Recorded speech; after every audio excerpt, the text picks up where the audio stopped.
ध्रुव के सामने भगवान वैकुंठनाथ खड़े हैं, शंख चक्र गदा पद्म धारण किए हुए, पीतांबर वनमाला विभूषित, करोड़ों करोड़ों ब्रह्मांड के स्वामित्व को सूचित करने वाला किरीट मुकुट भगवान के मस्तक पर शोभा को प्राप्त हो रहा है। अष्टमी के चंद्रमा के समान भगवान का दिव्य सुंदर ललाट, ललाट पर ऊर्ध्वपुंड की रेखाएं, गभुआरी अलकावली, गले में सुंदर कौस्तुभ मणि, शंख के समान भगवान की ग्रीवा, सुंदर भगवान के कर्णांत लोलेक्षण नेत्र, सुंदर समुन्नत नासिका, सुंदर गोल गोल भगवान के कपोल, भगवान के सुमधुर अधर,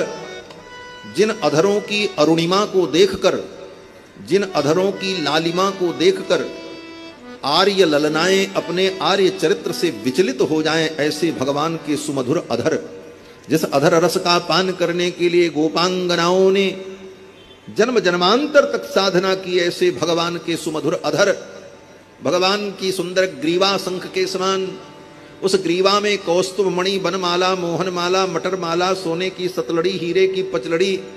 कमल पुष्प की माला, कंधे पर अंगद विजायड बाजू बंद, कंधे पर सुंदर शुभ्र यज्ञोपवीत वेदमय,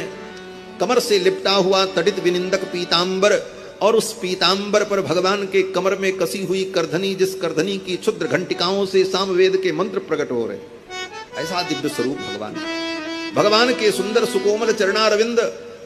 जिन चरणारविंदों की नखमणि चंद्रिका की एक ज्योत्सना को प्राप्त करने के लिए बड़े बड़े योगी, अमलात्मा, महात्मा जन्म जन्मांतर तक साधना करते हैं, ऐसे भगवान के दिव्य पादारविंद।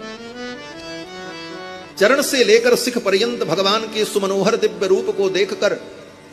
ध्रुव जी महाराज भाव विभोर हो गए।